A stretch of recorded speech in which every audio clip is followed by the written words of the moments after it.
Den 3. september 98 for fanden. Første dag på højskole og første gang vi mødte hinanden. 4 måneder på grøn fløj, vi hang altid ud sammen. Tiden gik så stærkt, jo, det var fod og fucking gammel. Vi havde alle mulige fede fag, for eksempel friluftsliv. Vi legede vikingeleje og byggede svede hytter af siv. Sov i en bivak, det var noget der var godt for fællesskabet. Prøvede rappelling, jo, det var vi bare hængt af i rebet. Nu er tiden gået, Fuck, hvor var det fedt. kun minderne tilbage. Fuck, hvor var det fedt. Den svedigste tid. Fuck, hvor var det fedt. Fuck, hvor var det, ja, det var så fedt. Jeg så fucking hot at gå på højskole. Det styrede for hårdt, ja, det var big time. Så ryst din røv til den her.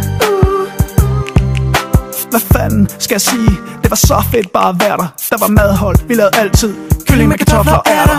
Og vi havde et fag, der hed japansk keramik. Det var rigtig fedt at lave askebæger med en fremmed teknik. Når vi havde rytmisk samspil, så hyggede vi max.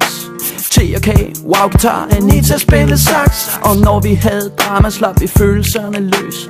Rico lærte at græde på kommando, men han var også bøs. Nu er tiden gået. Fuck, hvor var det fedt. Kun minderne tilbage. Fuck, hvor var det fedt. Den svedigste tid. Fuck, hvor var det fedt. Fuck, hvor var det, ja, det var så fedt. Jeg så fucking hot at gå på højskole. Det styrede for hårdt, ja, det var big time. Så ryst din røv til, det var så fedt.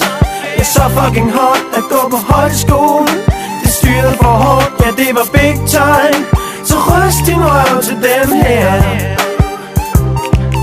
Men pludselig kom dagen, hvor vi skulle sige farvel. Alle stod og græd, og selv lærerne var med. Folk udvekslede telefonnummer, så vi kunne snakkes ved. Vi skal holde forbindelsen ved lige i al evighed.